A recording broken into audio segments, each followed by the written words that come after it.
All right, so for today, we'll be working basically exclusively in Runestone. If we go down to module 2 in our Canvas page, you'll see that the activity today will be.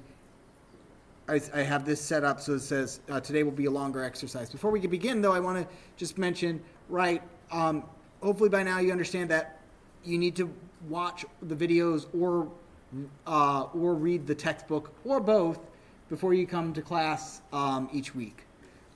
Remember, this is a 4-hour course, which means that the expected amount of time per week is 8 to 12 hours, and that allows us to make sure that we are getting the topics we need done. That's 8 to 12 hours outside of class. You don't really need 8 to 12 hours outside of class this time, but you should be basically working right now at least as much in class as you are outside of class. Or rather, the other way around, but get my idea? So make sure you've covered chapter 2 and either watch these videos or gone over the or gone over the textbook. And if you are running into a roadblock in the textbook, like one of the problems is giving you trouble, feel free to ask questions about it on Discord or to send me an email. Right, the textbook problems shouldn't really be too much of a hassle. And if something has gone horribly wrong, because occasionally it does, then feel free to ask to see what's going on with that. Now today's exercise, we're going to actually start using Python to kind of do some problem solving, as opposed to just theoretically talking about it. And that's part of the reason why I like the way that I've got this course structured, is because we do jump into actual problem solving fairly early on. Also, it's worthwhile paying attention to this very first problem we do, because it is very, very, very similar, very, very, very similar to one of the 4 subproblems in your lab. The last one specifically. So, in fact, doing this one, understanding the way this works basically gives you the answer for what's usually the most difficult problem in our text, in our assignment there. So basically, we're going to be working on a skill later on as well that we don't really teach too much, which is making interesting wild guesses, or how to say more accurate completely wild guesses. All right. So now computer science, we deal with a lot of problem solving and a lot of problem solving techniques. 2 of the strategies we can employ are we need to make and document simplifying assumptions. We'll be seeing that in later exercises. And then solving a problem by generalizing from a simpler version of the same problem. But at least at the beginning of this exercise and throughout it, we are going to be looking at kind of a model of problem solving in computer science, which is this one: input, compute, output. It's basically the base way you solve problems in computer science, which is you take in some input, you do some computation, then you print an output. Okay. It sounds overly simplistic, but it is a very good way to kind of base yourself there. This first problem is a very good one and we'll be spending quite a bit of time on it. This program is very straightforward. Enter a number of years, and I'll tell you how many minutes that is. So if we click on it and run, if I'd say 5 years, it will tell me 5 years is 2,628,000 minutes. Now, for those of you who are trying to still get here, the way you get here is by going to your Canvas page, going to modules, going to module 2 overview, because that's what we're in. We're in module 2 right now. And scroll down to the attend, and over here, Thursday will be a longer exercise. The other thing you can do to get here, because I realized I hadn't done that, is go to our textbook, right? Spring 2025 Rosen. Okay. And typically you'll be at some, let's see, not there, but typically you might get a lander page like this. Yeah. You might land on this page, click on Foundations of Python Programming. Once you're in this page, once you're on this page, scroll all the way down to the appendices, as you've been doing for the past couple lectures. And today, well, we've done project 1, we've done project 2, so next on the list is project 3, right? So we're going to do this one, which has the title, How Many Handshakes, but once you click on it, it says Input, Compute, Output. So let's take a look at this one in more detail. So here's the problem I was describing. Enter number of years. I'll show you how many minutes it is. 5 gives me 2,628,000 minutes. So how does this program go about it? Well, it goes line by line, right? In fact, show code lens, we can actually go through. Years, enter a number of years. It asks the user to enter a number of years. Okay, I put in 5. Submit. Let's see. Here we go. 5. And so we just ran this line, and what we've done is that we took user input, and we've got this variable years, and we're storing the string 5 in it because the user hit the keyboard. Next is line 2, where we've got int years. Now the int operator says, given something, I'm going to try to turn it into an integer. Floats, that's not too bad. Strings, if it's numbers, I can try to turn that into an integer. So here we're going to try to turn this string into an integer. And then it will do that, and it will store the result in years. It doesn't care that years is the variable that it started with, right? It says, I'm going to do something, and I'm going to store the result in years. And so so we've run that line. This just executed. And so we've gone from having 5 to having 5, the number 5 as opposed to the string 5. The next thing to execute is days. And so what we're going to do for this problem is, well, how do we convert from years to the number of minutes? And the answer is, well, I don't know how many minutes are in a year. What do I know? What do I know that is in a year?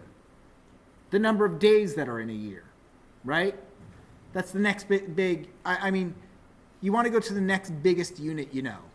Technically, that would be weeks, but honestly, we can skip to days because we know there's 365 days in a year. Typically, that's for a later exercise.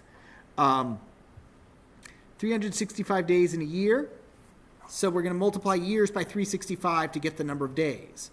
5 times 365, there's 5 years, 365 in each of them, so we get 1,825. Make sense? Okay, we're trying to get to minutes, so we're just going to keep changing the units until we can get there. That making sense to everybody? So we go so we have 1825 days. There's 24 hours in a day, so we can compute the number of hours that are in a year, in 5 years, by multiplying that by 24. So there's 43,800 hours. Multiply that by 60 to get the number of minutes. And then the next line we print it out. This print statement is pretty interesting, and I like the way that it displays.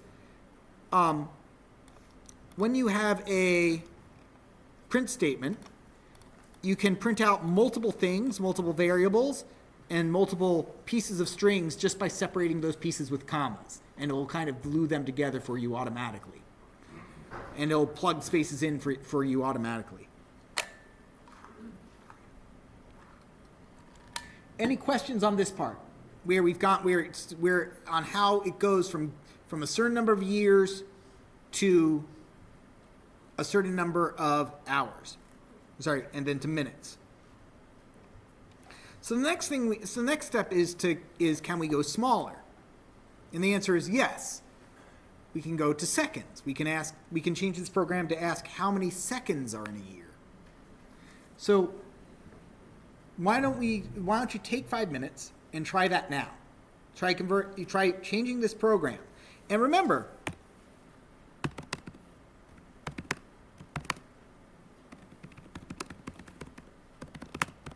right? You get into a location like this and it's not working, and it's just a bunch of spaghetti that you've, and it looks like your cat decided to have a party on your keyboard and on your program, and now everything is ruined. Just remember, just all you have to do is you can always use this timeline to go back, and it saves every version of this that you've run, including the cat party. So, so don't be afraid to take chances and get messy with this if you need to. Okay, but it should be fairly straightforward to do that conversion. I'll be moving around the room for anybody who needs help.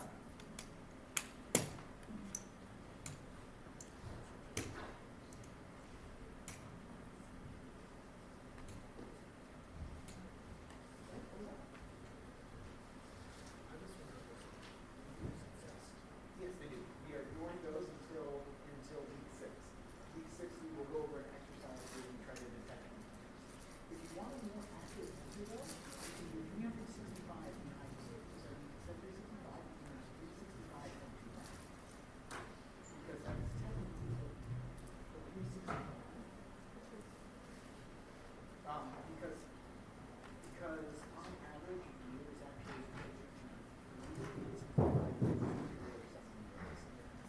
so that's a good enough approximation.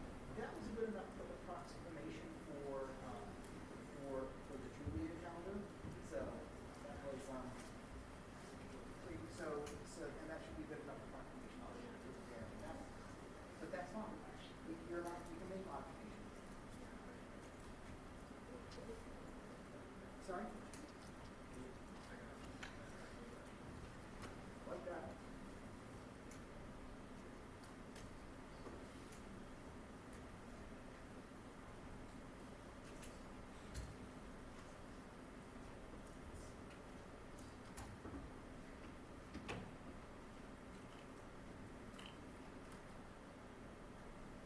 So if you're working on converting it into seconds, the only bit we need is one add on a line after line 5. And that's it, add on line 5 and try converting from minutes into seconds. And how many seconds are, if I've given how many minutes, how many seconds do you use, right? And now what you need to do is just change your input and output accordingly. Your input should say, enter number of years, and how many seconds, and then your output should change to basically say, oh, I'm giving you seconds. Make sense? And that's it.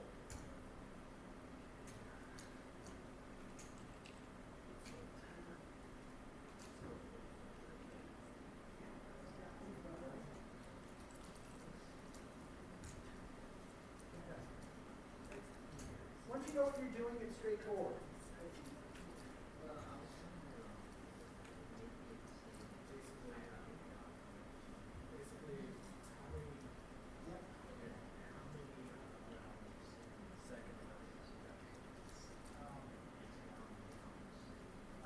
You got to go. I'll probably go into that. That's the next part. That's the more complicated. What you can do is when you're doing the seconds converting to hours, you're going from a small bit, which means you're converting seconds to minutes, which means you're going to do division like this. And then, so you got to basically rewrite the entire program to kind of go from the other way around. Which we're going to do.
sorts of things, including making sure that people who are just joining are getting accommodated. So this is a fairly straightforward operation. To change this, we just simply say, okay, we want to calculate how many seconds there are. We just simply say, okay, we just ask the question, how many seconds are there in a minute? If I've got some number of minutes, to figure out how many seconds that is, I multiply that number by 60. And then the next bit is, it's tempting to do this and hit save and run, but you're going to get the same answer. Why? Because while we've added a line, the computer's an evil genie. It's doing what you told it, not what you meant to do. Because what you meant to do is now you got to change the output, right? It's asking, because what's the output? I'm going to print the number of years in minutes. Okay, so you added a seconds. I guess the user just wanted to the programmer just wanted to calculate something and then not do anything with it because they're silly like that. So what we do there to fix this now is we just simply change all these instances from minutes to seconds, and now it will make sense. And now we enter 5, and that is a lot of seconds, right? That is 100,000, so 1,500,000,000 seconds, and more. And change, but at that point that's a lot of seconds. All right, so problem 2 is the interesting, and 3 is the interesting parts, I think, and we'll go through them together. So the question is, how do you go the other direction from seconds to a number of years? And this is where you kind of have to go and delete everything, because we're essentially just going to go in the opposite direction. Of course, many of you are like, but I just did all that hard work. I don't want to delete everything. In which case, one of the things you can do is comment out your code. What in the world does that mean? Well, remember, a comment is something that the computer does not read. So if you just want to deactivate your code, but kind of have it there for you for as a reference for you to look at, you can make it a comment. This is sometimes very useful, just simply being able to have that as a reference. So, especially for this input line, right? Because what we're doing here is that we want to ask the user for, and I'm just going to simplify it, enter num seconds, and you get years back, right? I know that's great English on my part, but point is I'm just trying to be short. So, now, when we had an equal, now that's got to be stored, we're going to get an answer, that's got to be stored in something. Now, what's now line 2 had enter number of years, and it would store it in years, but that doesn't really make sense for this, right? Why? Because I'm asking you to enter the number of seconds, so we should probably make the variable name match, right? We could call it years, but that would just get confusing, right? So I'm going to call it seconds. Right? And so now we kind of deal with the same problem in reverse. I don't know how many seconds there are in a year, but I know how many seconds there are in a minute, right? There's 60 seconds in a minute. So I can go from seconds to minutes. But rather than doing seconds multiplied by 60, right? That would tell me if I was given the number, that doesn't work. It works the other way around, right? Seconds is equal to minutes times 60. If we were to do some algebra, we know the way that works, right? Which is that this would be seconds. If this was a mathematical equal sign, we'd have to divide both sides by 60 to figure out what minutes is. So what we'll do is say minutes is equal to seconds divided by 60, right? Make sense? Seconds divided by 60, because there's 60 seconds in a minute, right? And that makes sense. We were multiplying because we were going from bigger units to smaller units. So we would have more of the smaller units. So we'd multiply, and that would give us more. Here we're going to be dividing because we are going from smaller units to bigger units, so we're going to get less and less of them, right? So go ahead, take a bit of a shorter time this time because now we kind of know the paradigm, and you're going just in the opposite direction. You're just dividing, right, to get there. So even shorter amount of time for this one, because I think you'll be able to get this. And then I will do part 3 myself, because that is where we have to use the new names that we're learning.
Coming, we have an intro to Python lecture. Better get there quick.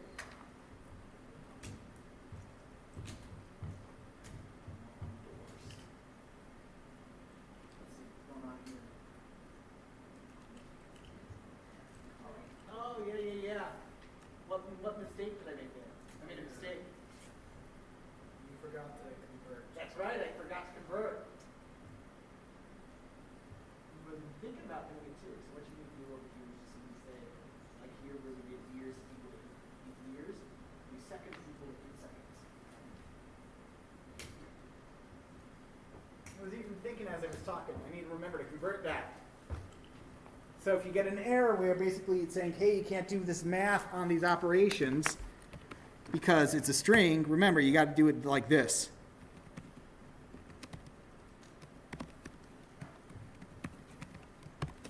Alternatively, you could surround this with the int statement and like make this nice big fat sentence, but like I try to do readability. I don't like this for intro classes, but you can for those of you who are thinking about it.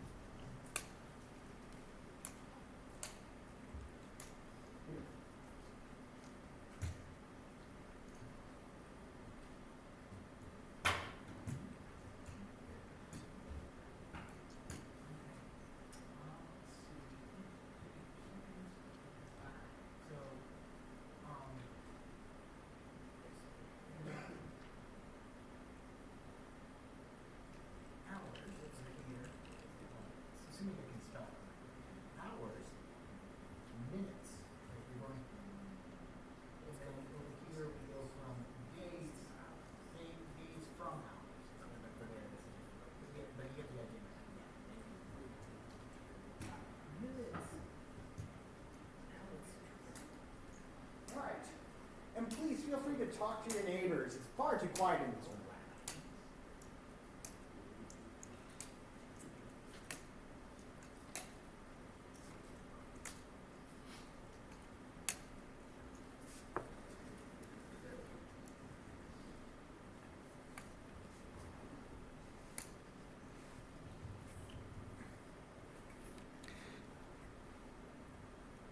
All right. So let's go ahead and fill this out. I know a lot of you are still working on it, and that's fine. A lot of times all I care about sometimes is you getting started and going in the right direction. So we're trying to get to years. So the way we do this is we say, hey, we've got minutes now. We can go from minutes to hours, right? There's 24 hours. Sorry, that's the other way. There are 60 minutes in an hour, so we go minutes divided by 60 to get the number of hours. Then we go from hours to days. There's 24 hours in a day. And then there are how many days in a year. There's years is equal to 365, so days divided by 365. And so now I'll save and run. If I saved and run this, this wouldn't actually do anything after I entered it because I'm not printing out anything yet. So here what we got to do is we got to print out. I'll just be simply put years, comma, and then the word years, just simply to write something quickly. Okay, and I'm going to put down 1,000,000,000,000, which is a billion seconds, and that should get me 31 years. So I may have miscounted in the going the other way. Well, it's 31.7 years. So let's go ahead and see what a million seconds is. 1,000,000,000. A million seconds is, whoops, invalid literal, I accidentally hit the quotation mark as I was typing it in.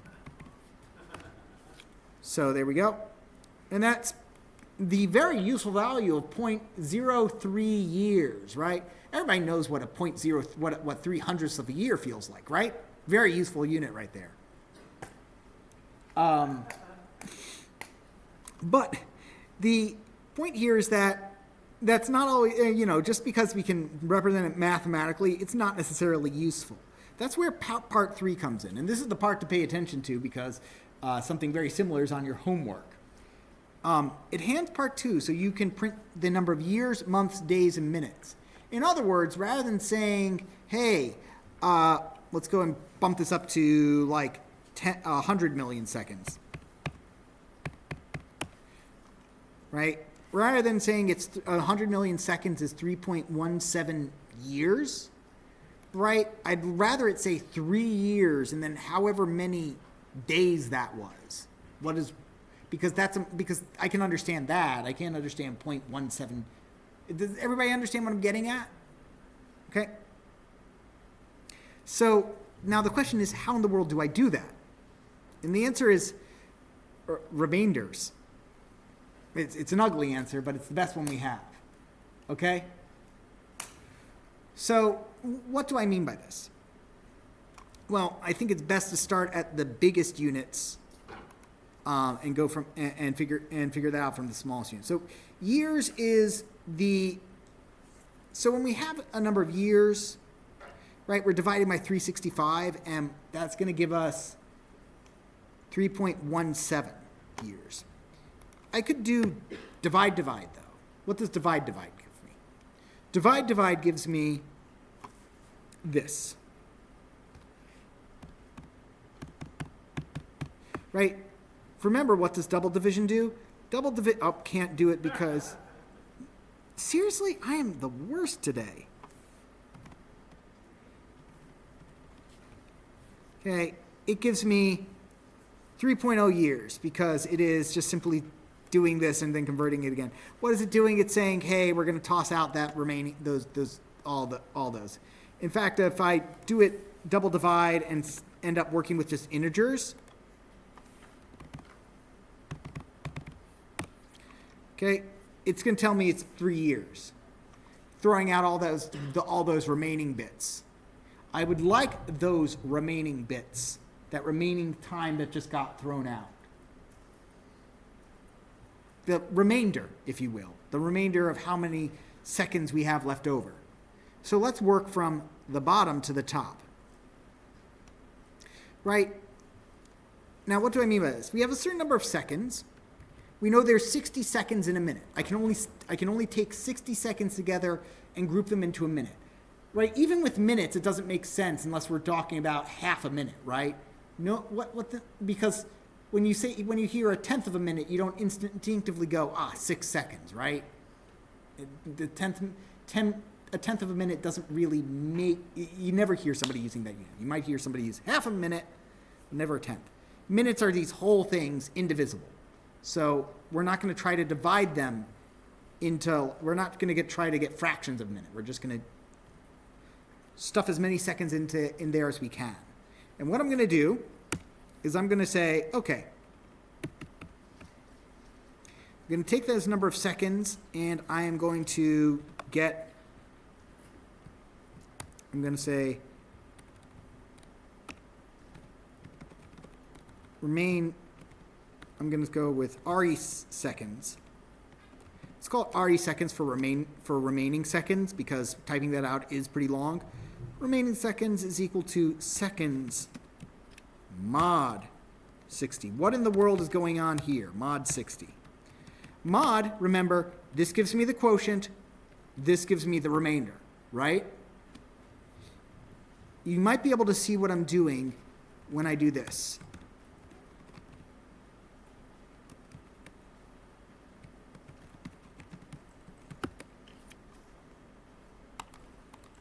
Let's go and do 1, 0, 0, 0, 0, 0, 0, 0, 0. And that should give me 3 years, 40 seconds. Basically, it's saying, okay, when I tried to convert 100 million seconds into minutes, I was able to grab all of the seconds we had and stuff them into all but the 40 seconds into minutes, right? I can convert all but 40 seconds into whole minutes, right? We were left with a remainder of 40 seconds. Make sense to everybody? Yes, no? Okay. And so then I'm just going to print out those remaining seconds. And then if we apply the logic to everything else, right? Now we can go ahead and say we're going to try to stuff as many minutes as we can into an hour. And those that we can't, remaining hours, is equal to hours mod 60, right? The remainder, the leftover bits, we're going to store in, well, not hours, but minutes, right? We're gonna group as many minutes as we can into groups of 60. That's our quotient, and those we can't, we're gonna store separately. Wait, should it be minutes? Sorry? Should it be minutes instead of hours? Well, we're taking minutes divided by 60, and then we're doing minutes mod 60 to get the remainder. The quotient after dividing by 60, then the hours divided by 60, because we've calculated the minutes so far. So I'm going to go ahead and add over here.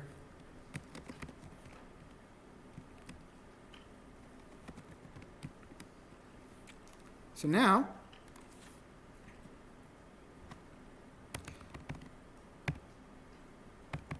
and then we should get, whoops, saying, hey, I didn't define that. What did I define? Oh, right. That's what you're saying, re-minutes. I just named the variable poorly. Okay. That's the issue when you type and teach at the same time. 3 minutes. So there were 46 minutes left over. We were able to stuff the rest into hours, group them into hours, however many hours that was. But we took the leftover minutes and stored them in re-minutes, remaining minutes. Then we're going to do the same thing here. Remaining hours, we're going to stuff as many hours as we can into groups of 24, and the remaining hours, we're going to stuff in remaining hours, and that's going to be hours mod 24, because this gives us the quotient after we divide by 24, this gives us the remainder after we divide by 24. And I'm canceling because I forgot to do this thing again where we print out what we have.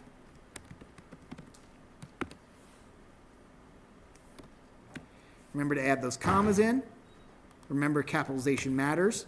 That's actually a mistake I made there. So let's go ahead, run 1, 0, 0. And we get 3 years, 9 hours. That was the amount, that was the remaining hours, the number of hours I couldn't stuff into days. 46 minutes, 40 seconds. So now we're here at years. We're taking as many days as we can and breaking them into groups of 365. What I can't store in a group of 365, that's going to be the remaining number of days I have. Well, that's an ominous sentence, the remaining number of days I have. All right, so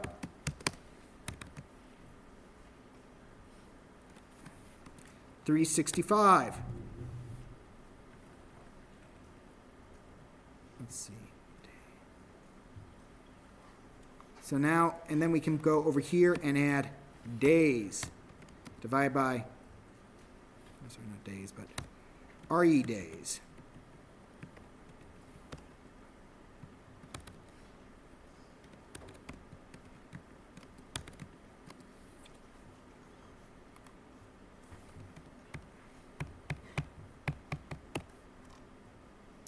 So we were dealing with, so when we were starting, we were getting, hey, a year is 100 million seconds is 3.17 years. Now by using, rather than doing the standard division operation and instead doing our quotients and remainders, we are able to translate this into a much, much more useful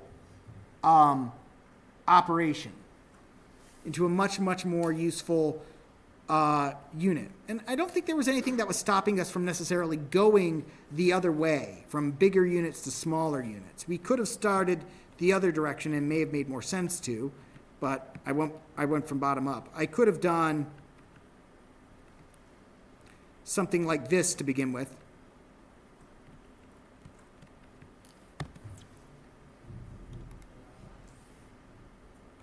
And just simply said, hey, 100 million seconds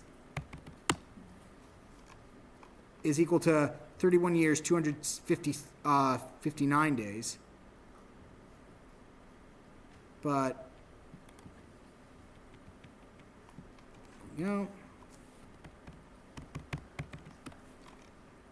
whoops. Right, I have to recomment these lines back in. Run.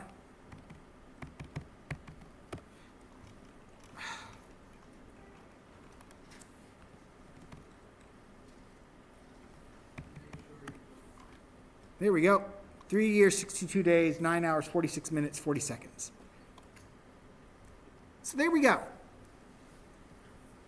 Now, again, this, so now many of you are probably madly jotting this down so that you have a correct answer. I'm just going to stop doing that. I'm just going to go ahead and share this code with you so that you can, when you reload the page, it will be in your timeline. By which I mean reload the page like that. And you should get something that says over here like it's shared with your professor by your professor at this time. You don't necessarily need to do that now, but it's there for you now. All right. So back many years ago, Google was known for a particular type of interview questions. They would ask rather eccentric interview questions. And not the why are manhole covers round questions, although they used to kind of ask those questions, but more along the lines of questions that didn't seem right. It wasn't necessarily something that you could answer just simply through your typical college curriculum, and didn't really seem to have much to do with programming. But they were questions like this. How many trees are in the state of Washington? Another one is how many houses could you fit into the Empire State Building? Questions like that. Or how heavy is the Empire State Building? Which ends up being kind of the same question of how many houses can you fit in. Why is that? Are these impossible questions? Are you supposed to go and count? So the question we're going to be and this is the question we're going to be tackling today. How many trees are there in the state of Washington? And it may seem like an impossible question to answer, as it says, and it kind of is, because nobody has really ever gone out and counted every single tree in the state of Washington, as you'll soon understand. And for those of you who are not U.S. citizens, of the contiguous, that means not Alaska, not Hawaii, 48 United States, the state of Washington is the one on the top left, our most northwest state. It is known for having a lot of rain.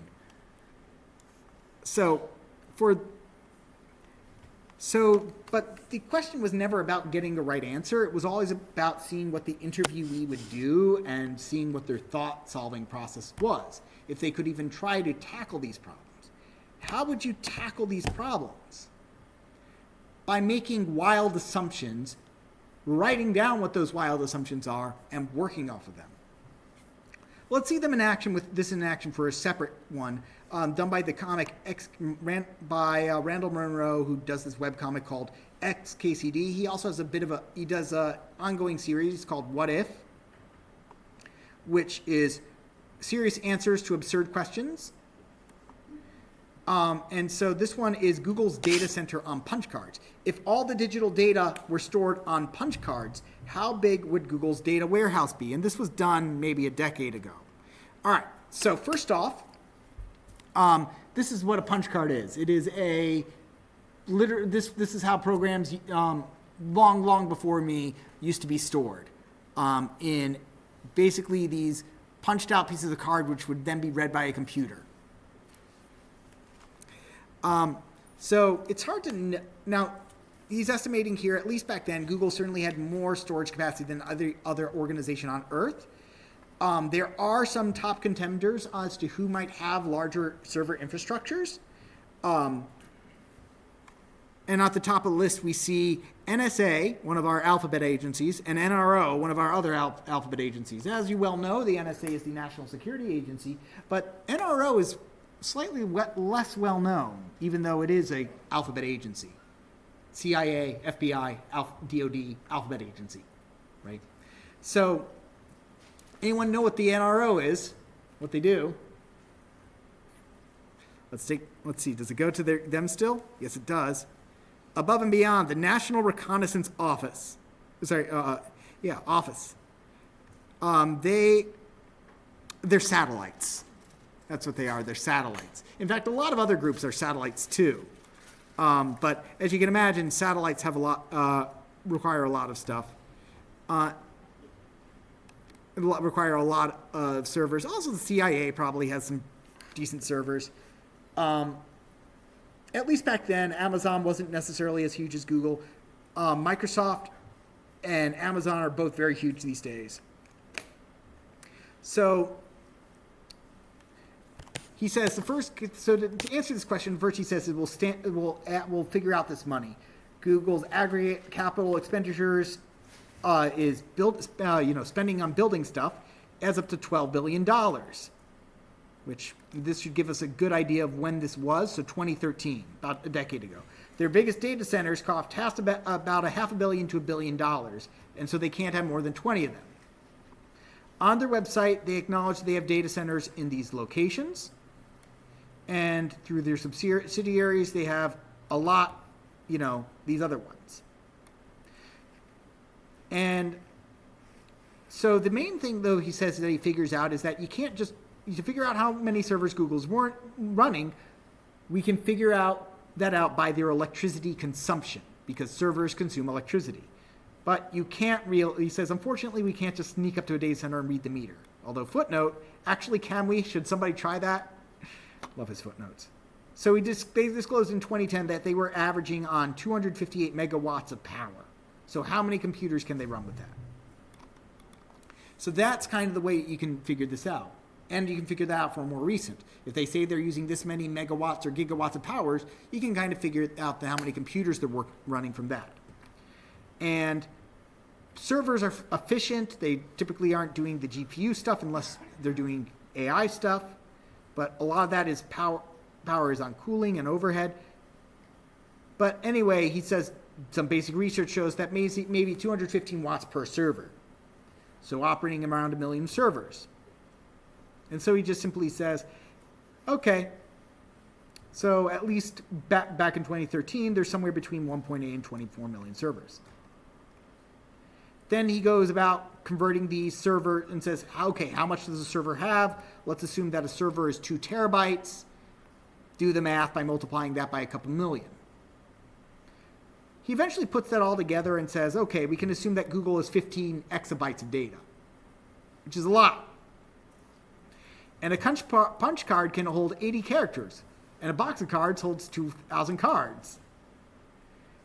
And he then says, 15 exabytes of punch cards would be enough to cover my home region, New England, to a depth of about 4.5 kilometers. That's 3 times deeper than the ice sheets that covered the region during the last advance of the glaciers. These doodles are great. Boston ice sheet. So you can get these ridiculous kind of things going on. But the reason I kind of point this out is that it points out like those hidden data centers. How would you go about finding these hidden data centers? And you go about finding these hidden data centers, kind of the best way, kind of the way you figure out international shenanigans are going on. Watch the pizza delivery drivers. Whenever there's a major international incident forming, the deliveries around the Pentagon start spiking because it's going to be a long night. Simply, yeah. Somebody else says, the easiest way to find a manned Google data center is to ask taxi drivers and pizza delivery people. Because that is basically, that is who's going to be delivering to those sites, delivering pizza or people. So interesting. So just a little fact there. So, okay. But the point being is that he went with some assumption. Okay, let's figure out what a data center is. How much, instead of trying to figure out how many data centers there are, because that's kind of, God knows how many there are, instead we can see how much energy they consume. Assume that their normal office where the software engineers work, they're using laptops. That's kind of comparably a trivial amount of power compared to a data center, which is doing all the heavy lifting. So figure out how much wattage they use. Assume a number of watts that a computer uses. Do some division there, or some multiplication there. So let's apply this to figuring out how many trees are in the state of Washington. So I'm opening up a private browser because I don't want to dox my home address, so let's go to maps.google.com. And, it's maps, but it already did that. And let's go ahead and take a look at let's get this started by taking a look at a map of Washington. Okay. And we can kind of go through this thought process of how we solve this problem. Let's go ahead and do a satellite view. Now, first off, you may get a look at this and realize, wow, that's a lot of green. But basically, if you're outside of a major city or the Boswash corridor, you're getting a lot of green. Boswash being Boston to Washington. That's kind of where, about a quarter of the population in the U.S. lives is in between this corridor right over here. So, and you can see at least over here that it's not so much green as gray over there because that's where the cities are. And the cities still have a decent amount of green. If it's not green, it's this brownish color because it's desert or more arid.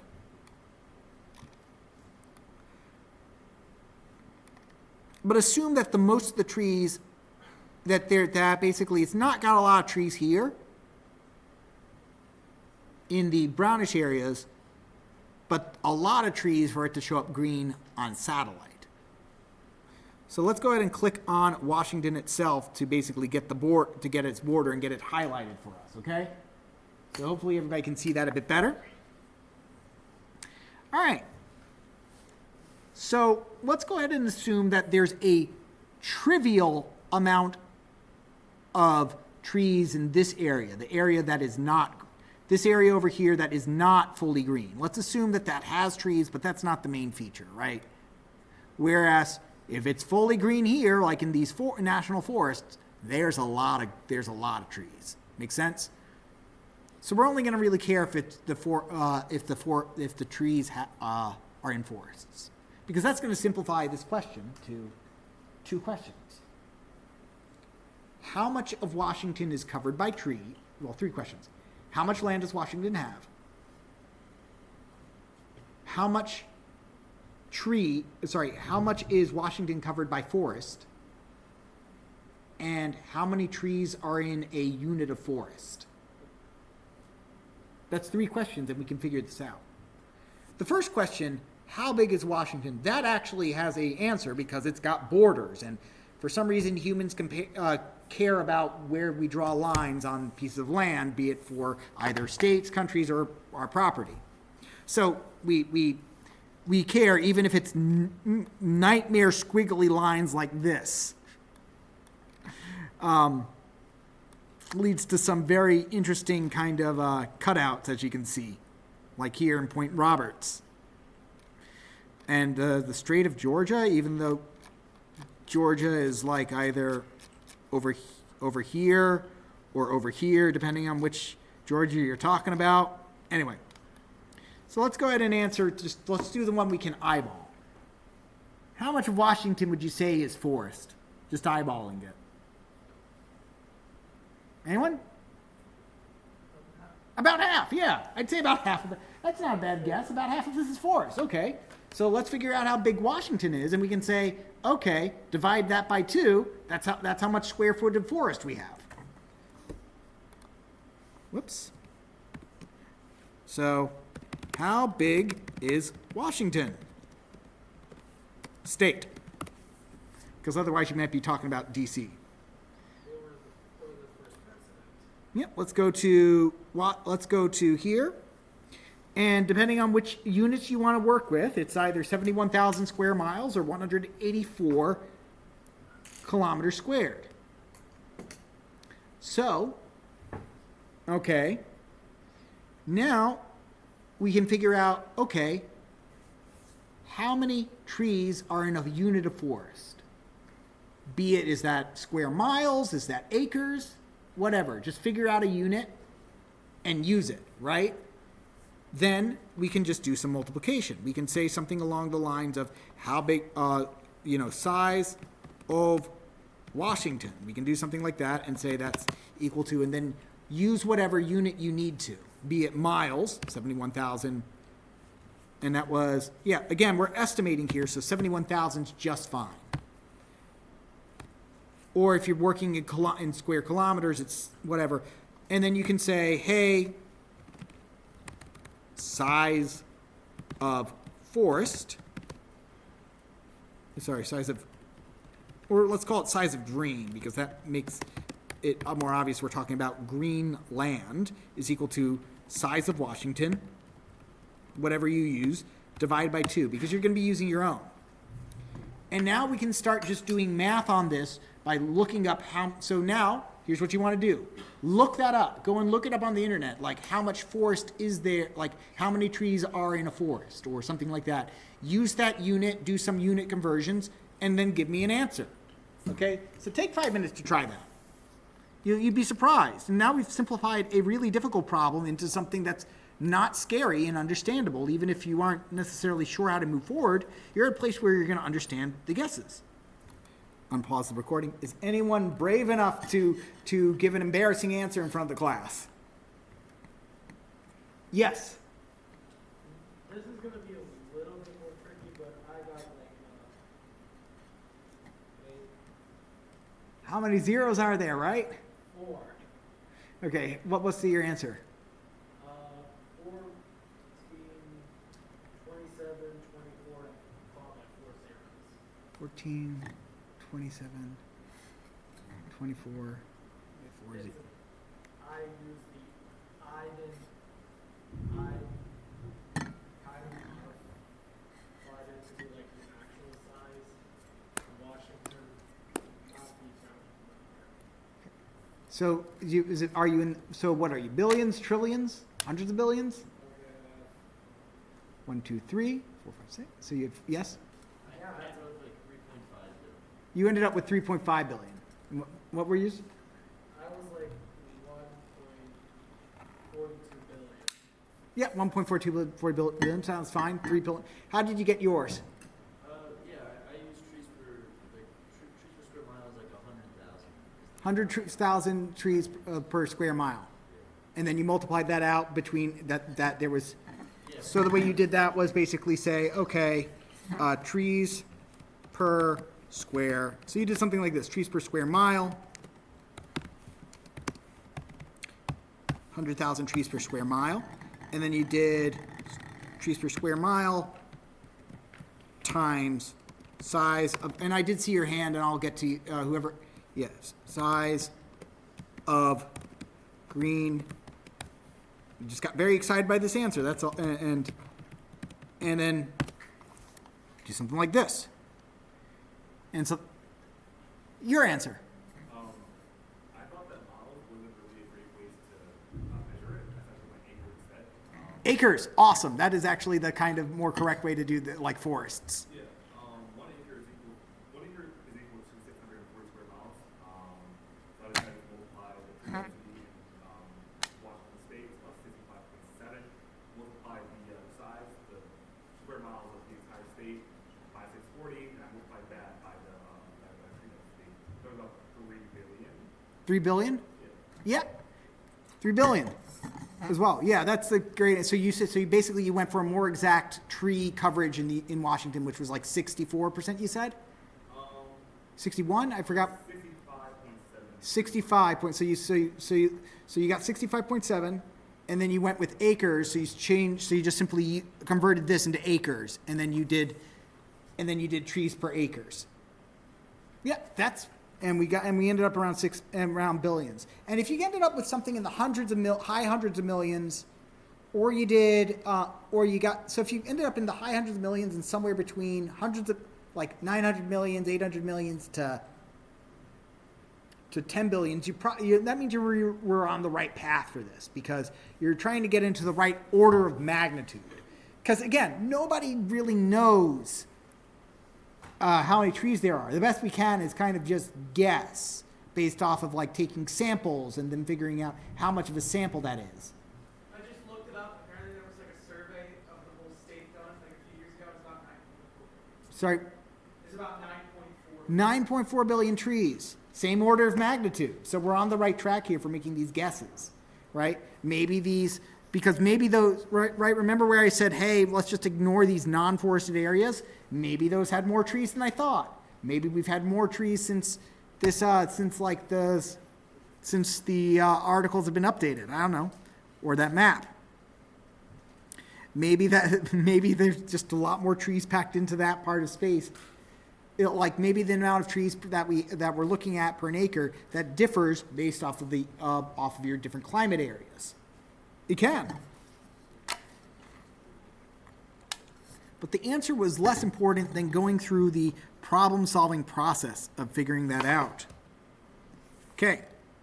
So for our last problem, we're going to be tackling a little bit of math here, particularly a math series I really enjoy.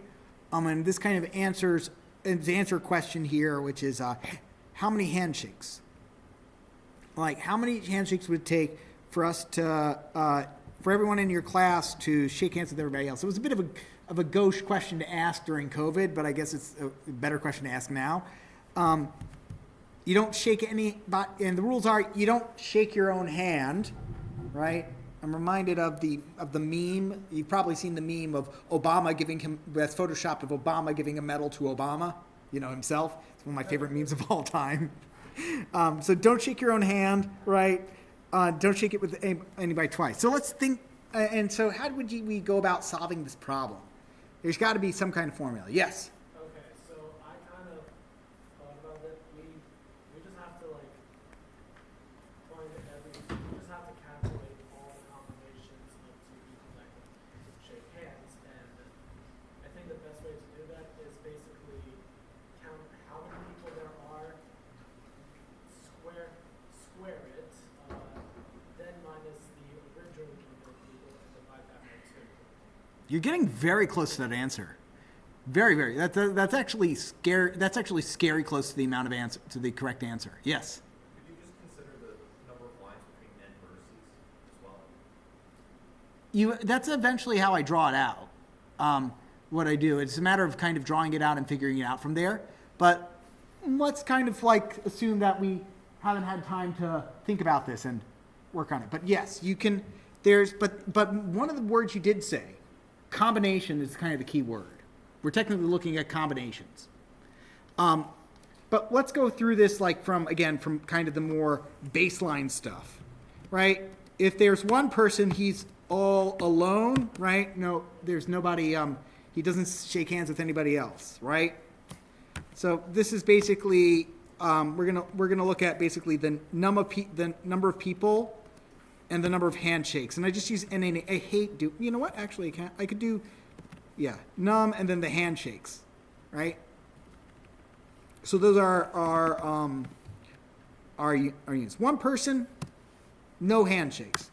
2 people means there's only one handshake, right? If we open up our, do I have my whiteboard installed on here? No, I actually have to install whiteboard app. Geez, it used to come pre-installed. Okay, Paint. Good old-fashioned Paint.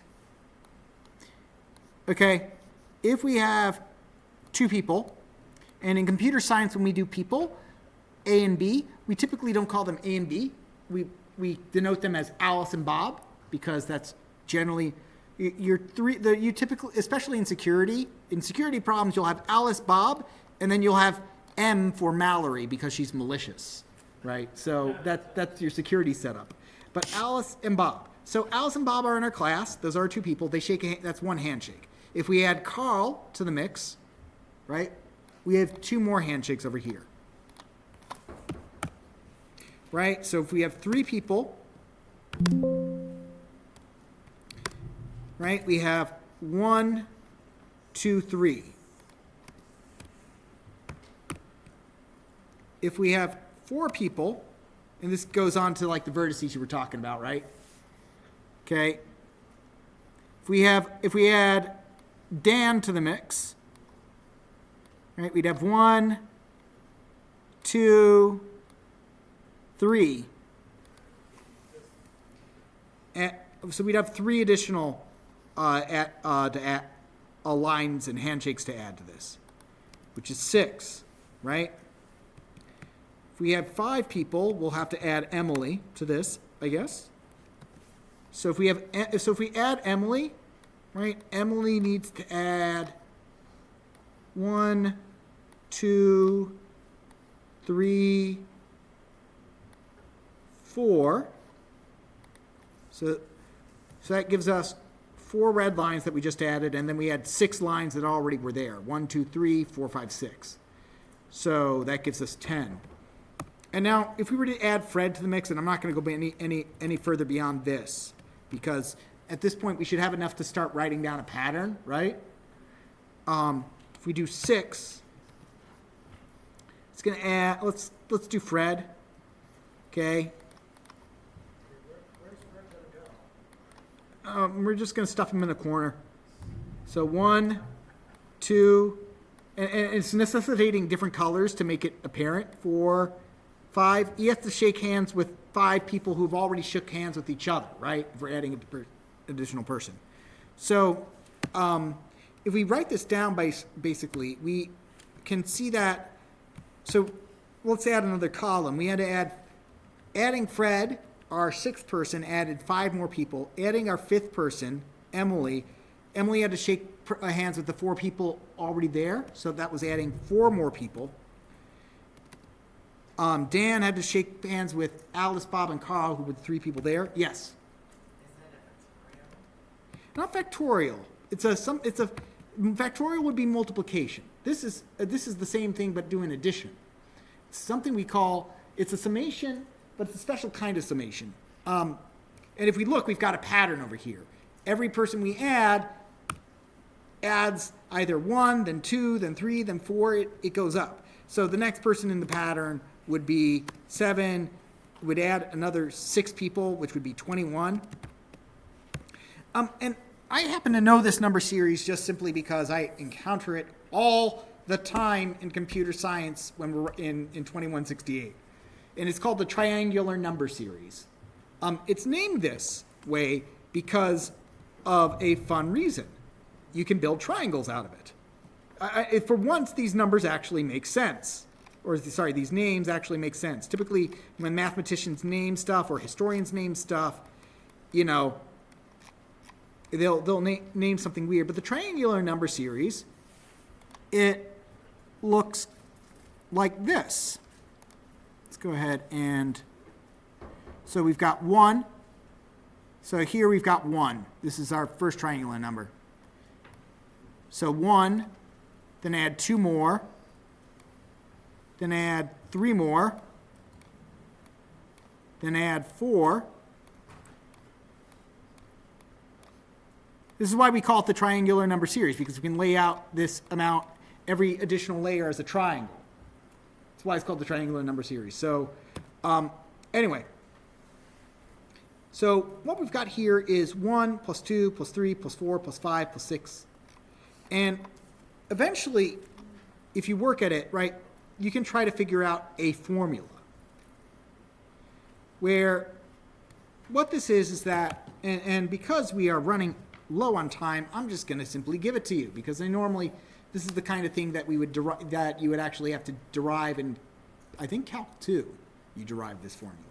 But this actually has a formula that 1 plus, and we're going to have to modify this formula a bit because, as you'll see, we have to change this up.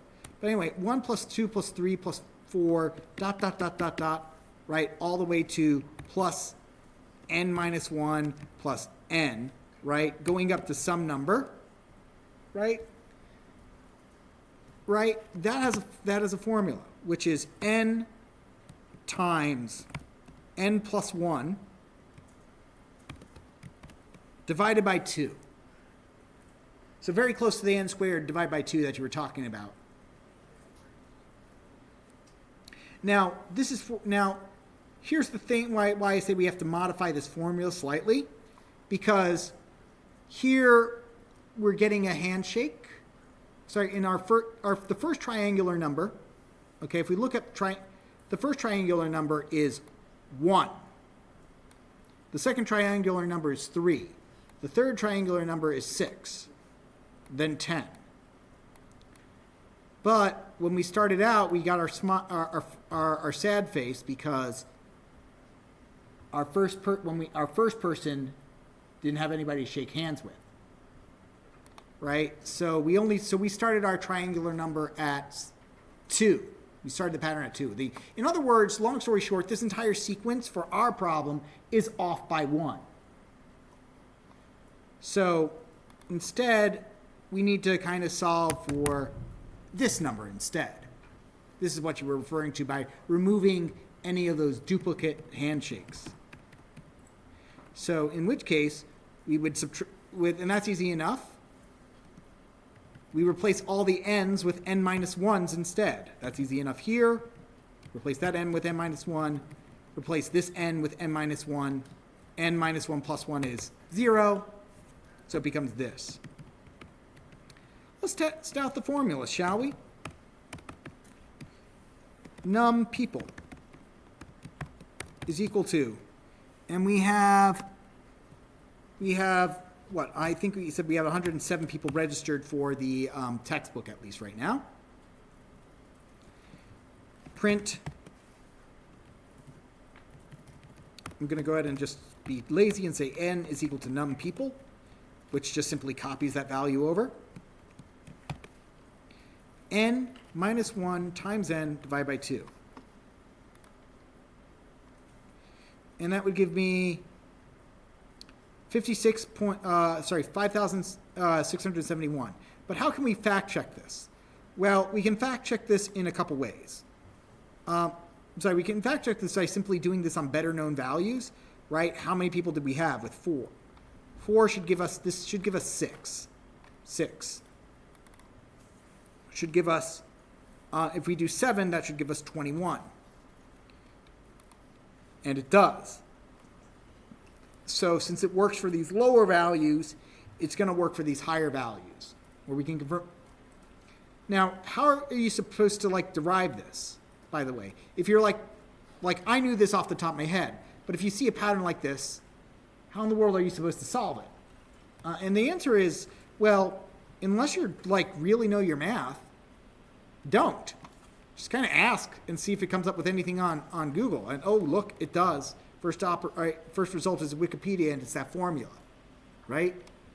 And yeah, it's caged in math, but it's got the same kind of diagrams I was drawing. And it says it's got this, the partial sums are for dot dot dot are 1, 3, 6. Now, how did I know to change it from this to doing that subtraction?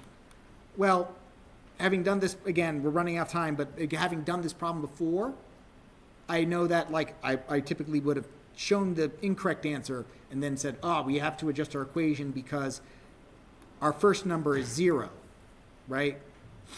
When we our equation more looks like this, having a 0 in the front, which doesn't really change anything. And so instead of going from 0 to 1 to n, we did 0 to n minus 1. Something also very common in computer science. But because of that, it's generally like if the form, sometimes if you've got an oddity like that, we would have been able to test our values and see that our answers were off by 1. So we would just simply modified the formula to replace all the n's with n minus 1's. And yes, this is kind of like supposed to go from a more harder, from an easier to a more abstract kind of problem. All right, share my code there. Share my code there so that you'll have it for reference. Be sure to fill out these responses down here at the bottom so you can get credit for today's exercise. So when you, just a heads up, on Friday, sorry, in your lab, you'll have an extremely basic quiz, very, very basic quiz in your upcoming lab. If you've got DRS, I wouldn't bother scheduling for it. If there's issues, just let me know and we can handle it post, after the exam. But when I say no stress, sorry, after the quiz, not exam, it will count as part of the classroom exercises, so it will count in the 5% part of your grade. So very low stakes. You'll get half of the credit for writing your name. That's what I mean by low stakes. I just am trying to make sure people show up to their lab sections. Got it? All right, take it easy.